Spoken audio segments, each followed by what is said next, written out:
Avez-vous déjà eu chez vous des objets qui vous ont déjà joué des tours? L'objet n'est pas à sa place, il a disparu.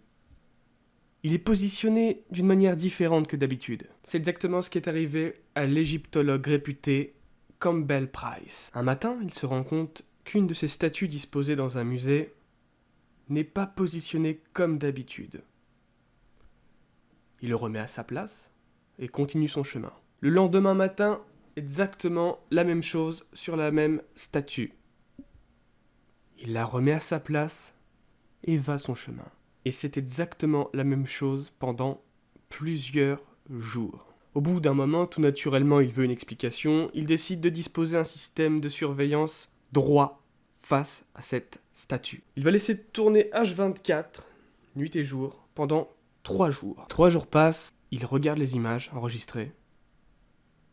Et il n'y a plus aucun doute, la statue a bougé d'elle-même. Une fois de plus, est-ce une supercherie ou le fruit d'une puissance paranormale?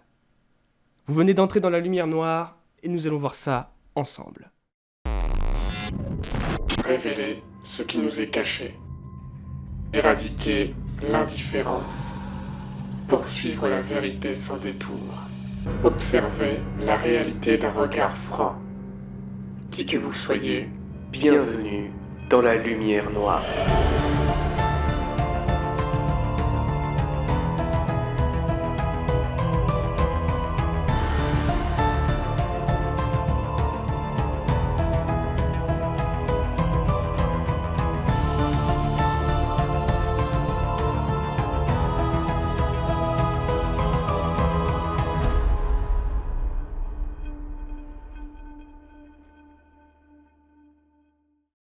Le musée de l'Université de Manchester présente à ses nombreux visiteurs quotidiens plus de 6 millions d'objets venus du monde entier. En plus d'être un musée public, il est une ressource riche en enseignements pour de nombreux chercheurs et analystes. On y retrouve une quantité de culture internationale impressionnante. Au passage, je vous présente Stan, le T-Rex du musée. Oui, forcément il en faut un. Lui, c'est Stan. Nous allons nous intéresser plus particulièrement à la partie égyptienne du musée. C'est ici qu'une statue qui avait été préalablement trouvée à côté d'une momie fut placée entre d'autres statues plus ou moins de la même époque. Et c'est bien cette statue qui a effrayé plus d'une personne, notamment l'égyptologue Campbell Price qui, comme je vous l'ai dit, s'est laissé surprendre plus d'une fois à devoir repositionner la statue dans sa position initiale. Je me suis dit c'est vraiment étrange, car personne à part moi ne possède la clé. J'ai remis la statue à sa place et le lendemain, elle avait encore bougé. Avec l'équipe du musée, nous avons installé une caméra pendant 3 jours qui filme la statue par intervalle. Et bien que ça soit invisible à l'œil nu, on la voit clairement bouger.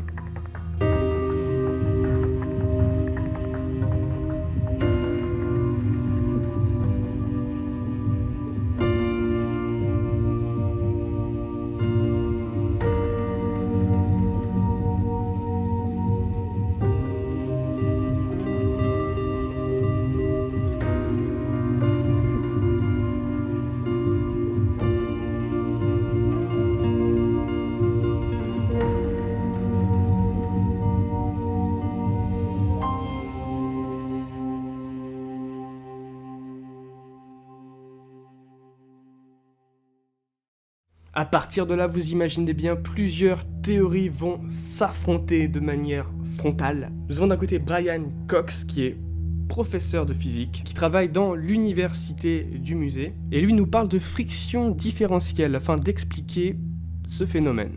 Les vibrations qu'occasionneraient les pas des visiteurs seraient à l'origine des mouvements de la statue. Une explication qui ne convainc pas Campbell Price, qui rappelle que la statue qui se trouvait à l'origine dans une tombe avec une momie est présente dans les collections du musée depuis 80 ans et n'avait jamais bougé auparavant. D'après lui, les cercles parfaits réalisés par la statue seraient donc d'ordre paranormal. Dans l'Égypte ancienne, il pensait que si la momie était détruite, la statuette pouvait servir de récipient alternatif pour l'âme. Voilà peut-être ce qui provoque le mouvement, indique-t-il. Ne perdons pas de temps avec cette affaire, je pense qu'il est temps de se poser les bonnes questions.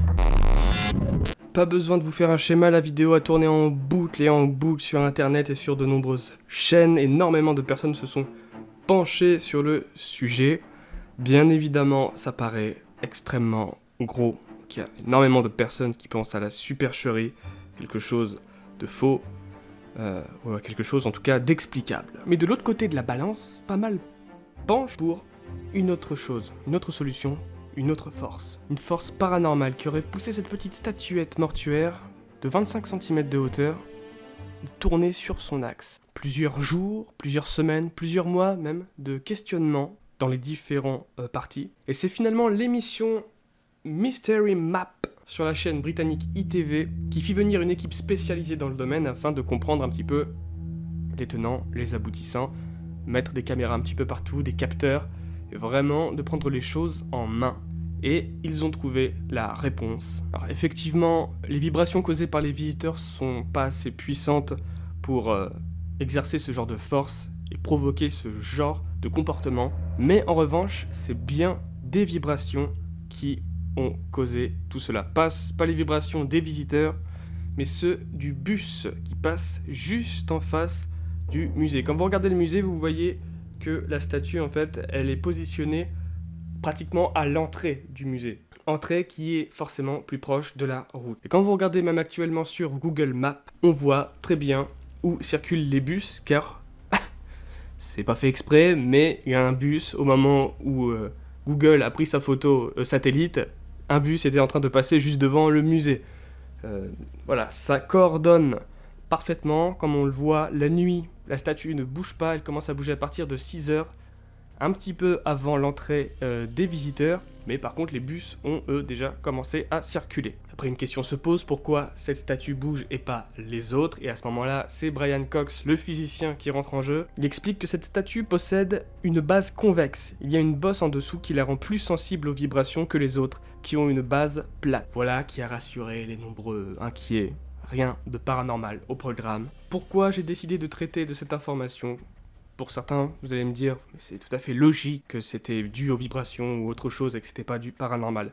J'en parle parce qu'elle circule sur internet et que beaucoup se posent la question. Il y en a même qui affirment clairement que c'est du paranormal, alors que pas du tout. Encore une fois, nous avons un corps d'entreprise bien heureux d'avoir eu cette affaire, car il faut savoir que le nombre d'entrées dans le musée a doublé depuis que l'on parle de cette affaire. Alors après, est-ce que l'égyptologue croyait vraiment en cette théorie, ou alors il l'a fait exprès et voulait faire monter la mayonnaise afin d'avoir plus d'entrées dans sa partie du musée, j'en sais rien. Peut-être. Une chose est certaine, amis, spectateurs ou simples chercheurs de vérité comme moi, méfiez-vous le plus possible des organismes touristiques vantant les mérites de plusieurs faits mystérieux, inexplicables, mystiques, vous donneront forcément envie de payer une entrée pour rentrer et voir ce qui se passe. Je commence à en savoir quelque chose, ces lieux sont faits pour nous duper, pour jouer avec nos sentiments, pour se jouer de nous, de notre naïveté. Et comme vous le savez très bien, ça fonctionne. Dans un grand nombre de cas, ça fonctionne, car vous comme moi, on aime avoir des réponses, on aime se poser les questions et aller où il faut pour avoir des réponses. Et finalement, en fait, c'est juste des gens qui se foutent éperdument de nous afin de payer leur loyer. Là maintenant, c'est un avis personnel que je vais vous annoncer. Je pense que les fantômes ne sont jamais là où on les attend. Je pense au contraire que nous les trouvons dans nos moments de faiblesse, où nous ne sommes pas aptes à les recevoir. C'est là qu'ils viennent vous attaquer. Jamais vous les trouverez quand vous irez les chercher et que vous serez prêt à en découdre avec eux. C'est d'ailleurs ce qui m'a poussé à être enquêteur dans ce domaine, c'est que j'étais simple explorateur, urbexeur comme beaucoup. Et lors d'une exploration, c'est eux qui sont venus me chercher à un moment où je ne m'y attendais absolument pas.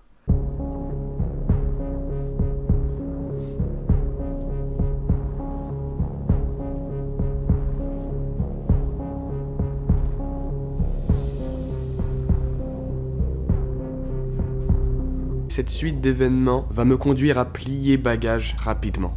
C'est bien là, dans cet endroit, que j'ai eu le plus de résultats. Apprenez à chaque fois à peser le pour et le contre entre ce que vous aimeriez croire et ce qui est vraiment en train de se passer devant vous. Quand vous voyez ce genre de vidéos ou d'articles qui circulent sur internet, allez plus loin, creusez plus loin, allez voir ailleurs, allez voir sur des forums, parlez-en autour de vous et vous trouverez les réponses à vos questions. C'était l'honneur, votre humble serviteur. J'espère que vous avez appris quelque chose au travers de ce court épisode, je l'admets. Je vous laisse dès maintenant quitter la lumière noire et regagner vos foyers. Bonne soirée.